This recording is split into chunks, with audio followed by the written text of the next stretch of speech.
Look at me. Go ahead. Look closely at this face. You see the deep carved lines of age, the silver hair thinned by stress, and the clinical paleness of a man who hasn't felt the warmth of the sun in months. To the nurses who check my vitals and the board members who check my stock prices, you see a successful millionaire, a titan of industry who conquered the world without breaking a sweat. But let me tell you a secret the world never knew. I am a beggar. I am sitting on a throne of gold in a room filled with nothing but the hum of medical monitors and deafening silence. I have billions in the bank, enough to buy this entire hospital and everyone in it, and yet not a single soul gives a damn if I breathe another breath. To them, I am not a man. I am just a ticking clock attached to a massive inheritance. I wasn't always this frail. I wasn't always this hollow shell of a human being. I was a lion once. When I was 30, I was a force of nature, driven by a hunger that no amount of success could satisfy. I was climbing the corporate ladder with a ruthlessness that made the world tremble, and I didn't care who I stepped on to reach the top. People weren't humans to me. They were just rungs on a ladder, expendable, replaceable, and utterly beneath my notice. Then there was her. There was a woman back then, gentle, kind, with eyes like the summer sky. She was the only thing in my life that wasn't for sale, the only genuine warmth in a heart that was already turning to cold, hard stone. I remember the way she used to look at me, with a hope so bright it made me feel like I was a better man than I actually was. But then came the day that changed the course of my life, and hers forever. When she sat me down and told me she was carrying my child, I didn't see a miracle. I didn't see a future, a family, or a legacy to cherish. I saw a stain on my tuxedo. I saw a scandal that would slow my climb, a messy liability that didn't fit into the perfect, polished life I was building for myself. The board was watching every move I made. My rivals were waiting in the tall grass for me to slip up. So I did what I did best. I treated my own flesh and blood like a hostile takeover. I wrote a check, a large one, enough to buy her silence and a new life far away from mine, and I told her to vanish. "Don't ever let me see that child," I said. My voice didn't even tremble as I spoke those heartless words. I looked into those summer sky eyes as they filled with tears of betrayal, and I felt nothing but a cold relief that the problem was finally solved. I truly believed that money could erase blood. I thought my bank account could pay off my conscience once and for all. I was a fool. I went back to my boardroom, signed my million-dollar contracts, and built my empire higher and higher. I forced myself to forget her name. I pretended I had forgotten the child.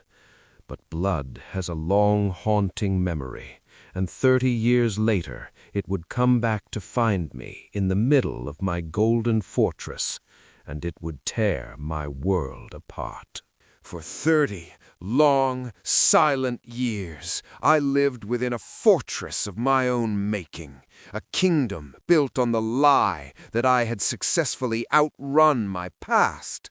I had convinced myself that the woman with the summer sky eyes and the child she carried were nothing more than ghosts, minor inconveniences I had deleted with a few cold strokes of a pen on a check.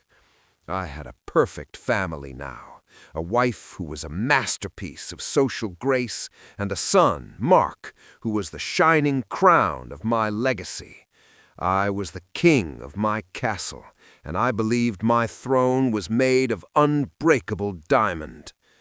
But then came that Tuesday dinner, a night where the very air in the dining room felt heavy, thick with the scent of vintage wine and roasted lamb that suddenly tasted like ash in my mouth.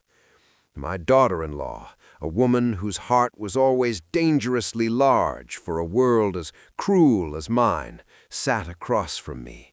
Her hands were trembling, rattling the silverware against the china, as she slowly slid a grainy, worn-out photograph across the silk placemat toward me. I looked down, and my blood didn't just run cold, it froze in my veins.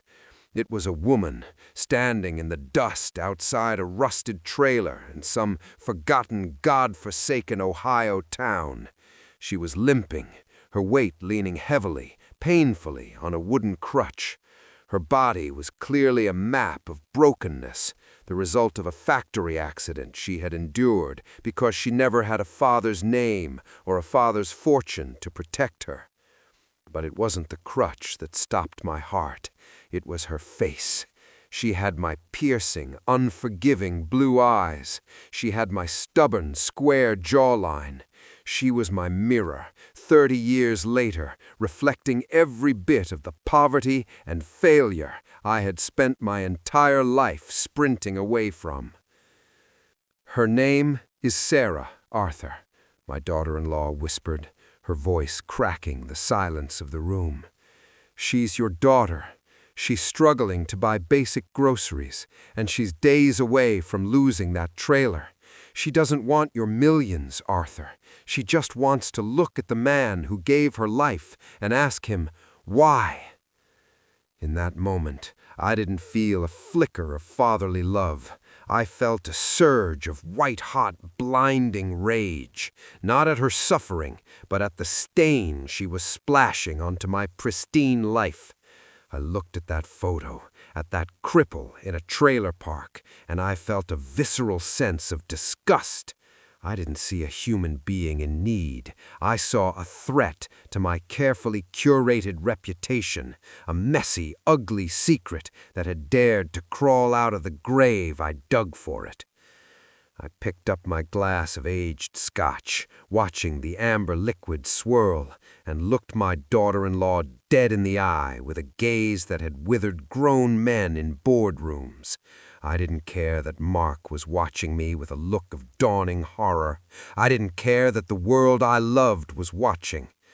"I have no daughter," I spat, my voice cutting through the air like a serrated blade. "What you see in that pathetic photograph is a mistake from a life I already paid to erase 30 years ago. I have spent my life building a name of gold and iron, and I will not have it tarnished by a limping beggar in a trailer park.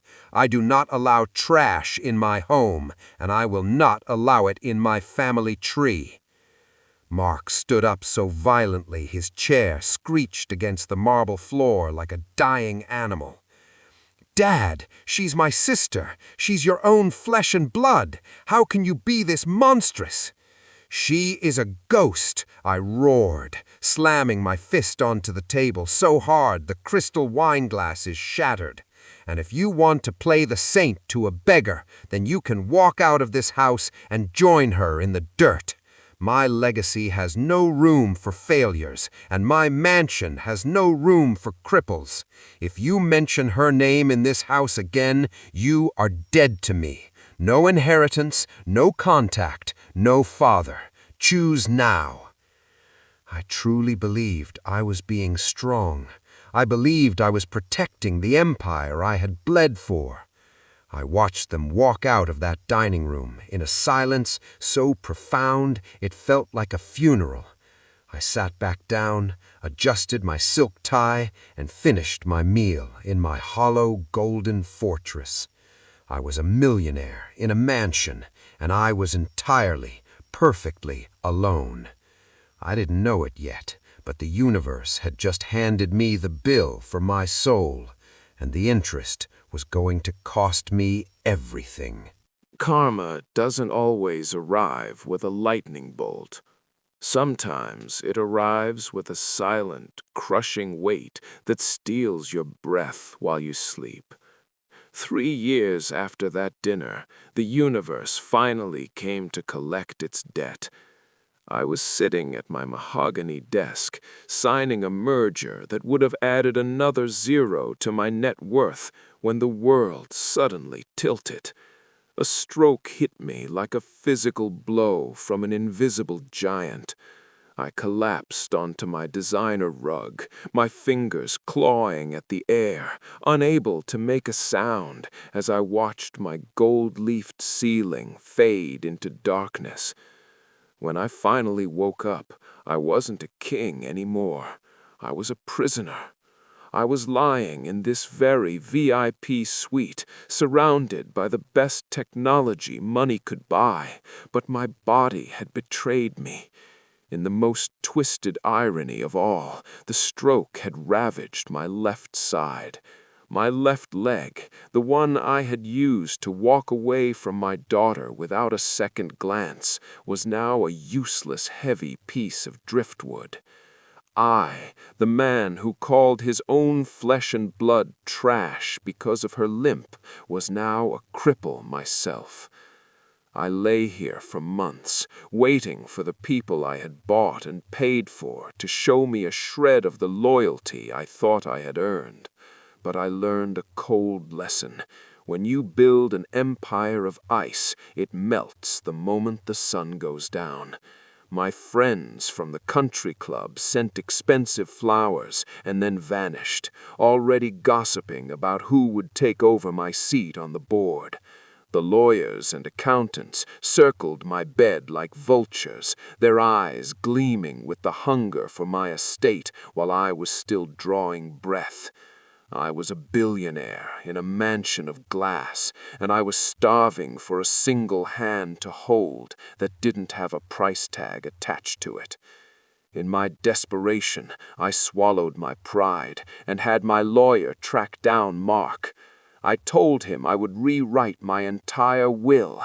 I would leave every house, every car, every cent of my billions to him and Sarah if they would just come back and sit by my bed for 1 hour a day. I thought I could still negotiate with the heart. I thought everyone had a price. But Mark didn't even come to the phone. He sent a message through the lawyer that burned hotter than any fire. Keep your money, Dad. Sarah has a small flower shop now, and she's happy. She has a family that loves her for free, and a home that doesn't require a background check. She has something your billions can never buy: peace. Last night, in the sterile silence of this room, I dreamed of her again. I saw Sarah standing at the foot of my bed. She wasn't angry, and she wasn't leaning on that crutch anymore. She just looked at me with those piercing blue eyes, my eyes, and walked away into a light so bright it hurt to watch. I tried to scream, to beg her to stay, to offer her my soul just for 1 second of her forgiveness, but my voice was a ghost.